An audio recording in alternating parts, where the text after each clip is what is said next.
Would my paintings look better if I just bought more expensive paint? We all ask this question eventually, especially beginners. Do cheaper paint sets make our lives harder? Or is it actually the more expensive paint that ends up holding us back? Let's paint and chat about that. I've been lucky enough to receive a set of 24 solid watercolor pigments from Paul Rubens to try out. Right now, they're about $40 on Amazon, which puts them in what I call the Goldilocks zone. So not dollar store cheap kids paint and not extravagant top-of-the-range paint either. There's plenty of colors, well packaged in a tin with good mixing space. And I think this is perfect for beginners or anyone who's finding that they're not painting very much because they're worried about wasting the good stuff. It can be hard enough to battle those little voices that question whether we're good enough when we start painting without adding this worry about expensive supplies into the mix. But that said, you also don't want paint that is so frustrating to work with because it's low quality. Each of the little pans came individually wrapped, and unwrapping them took longer than I thought, but I've done all of that now and I'm filling in this color card. There's usually a swatch card like this in a set, which is useful because it's hard to see what the colors actually look like from their dried form. But a little swatch card like this isn't going to tell you much about your paints. You really need to paint something, so let's do that. I received this lovely watercolor sketchbook from Paul Rubens along with the paint set to try out, and I have to say, paper makes a difference, and this sketchbook I really like. I've sketched out a super simple seascape so that we can play with the blues, and I think I'll add some of the pinks in too. I'm going to do the sky wet into wet because that's going to give me a chance to see how these colors play together and behave on the page. Wishy-washy paintings is something we all want to avoid. And poor quality paint can be a possible cause of this, but I think it's more often because we're not using enough juicy paint. That's usually because of this preciousness problem I was talking about earlier, that of course, you want to make the expensive paint count and not waste too much of it. But the painting process is so much more fun with a bit more of a spirit of abundance about it. And this usually instantly improves the paintings too. Skies, like a lot of things in watercolor painting, are better when you fuss with them as little as possible. You can get some lovely effects if you place in your color and let it be so that it settles into the damp page all on its own. This is what watercolor is good at. I'm adding lots of colors to the sky. I started with a bit of the pink and purple, and I've been adding different blues. I'm putting them in separately, not mixing them on the palette, and I'm trying to avoid scrubbing at them on the page because if you do too much of that, you lose some of those lovely color transitions, and instead you end up with one sort of homogeneous kind of color. One of the blues I'm using here is ultramarine blue, which is typically always a granulating color in any range.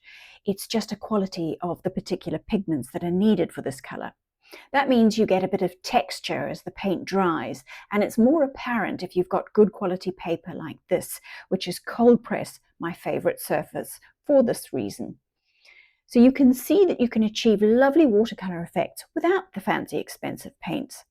I can't tell a lie though, the top market paints will always be nice to use. But while their price is 4 times more expensive, the performance of the paint is nowhere near 4 times better. And in many cases, you might not even know the difference. You might get a few different unique colors in the expensive brands ranges, but this is the sort of thing I think you can easily make up for by just using a few more colors together in your painting and letting the water perform its magic. This set comes with black and white paint, neither of which I personally use in my watercolor paintings. I prefer to mix my own interesting darks, but it does include one of my favorite colors, this dark indigo that I'm going to use to put in the dark, shadowy landmass and its shadow. The shadow of the land on the water is something I want to put in while the sea section is still damp because the water is moving, so I'm happy for the shadow to have some softer edges. But I think I'm going to have to wait for the sky to dry before I can put it before I can put the land on the horizon there. If you love the black paint, of course, go ahead and use it. This is how we put our own personality into our paintings, put your own touch on it. But for me, I find something like this indigo gives me the darkness I want, but fits so much better with all the other blues in this particular painting, and is a bit more interesting to me than the black, which tends to flatten the painting.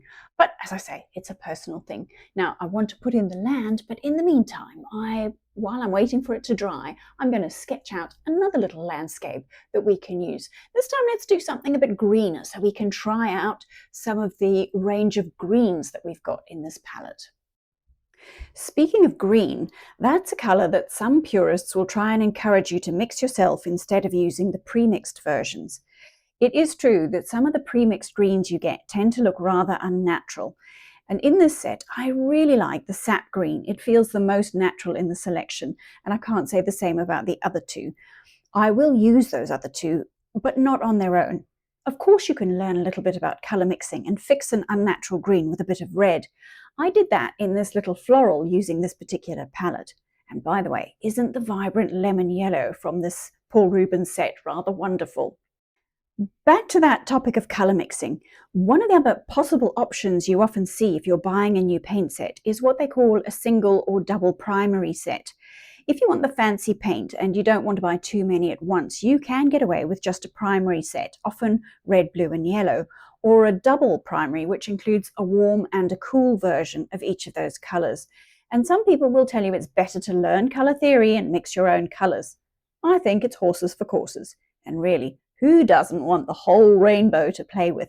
And when you've got a big set like this Paul Rubens one, you still have both options. Mix from the single or double primaries if you feel like it, or just go for this pre-mixed if you don't. Win-win, surely.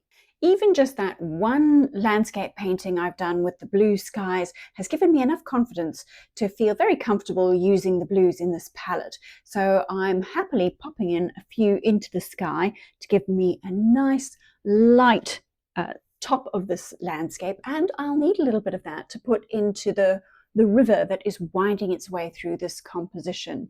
And I'm going to carry on using those blues to add to the greens, because there's a lot of shadow in these sections of land that will give us interest in the landscape and show the volume of the landscape, give it a bit of dimension.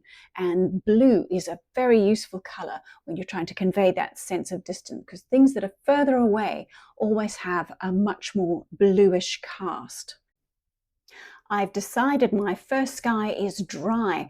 I was tipping the page to see if there was any shine on the paper, which would tell me it was damp, and I think it's perfectly dry. So I'm excited to put in the shadowy landmass here.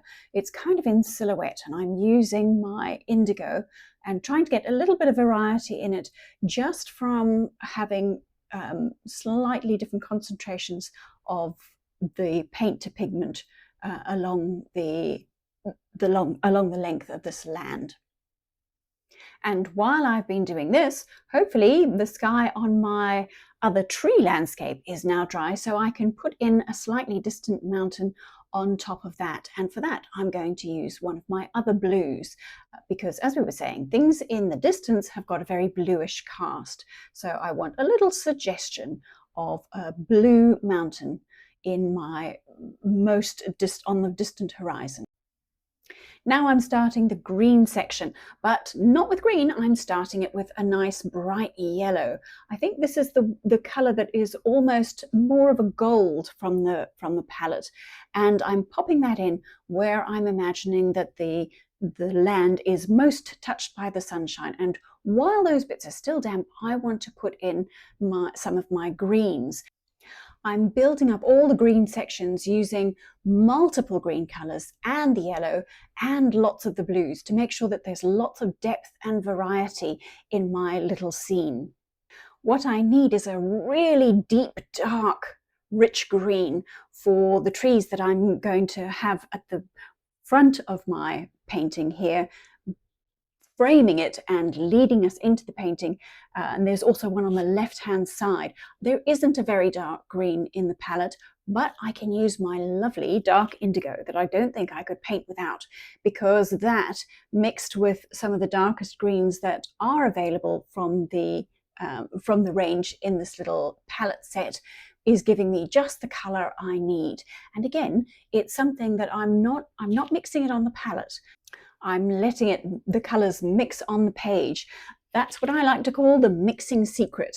And I've got a separate video all about that. I'll pop it up on the screen and you can watch that one next. Happy painting!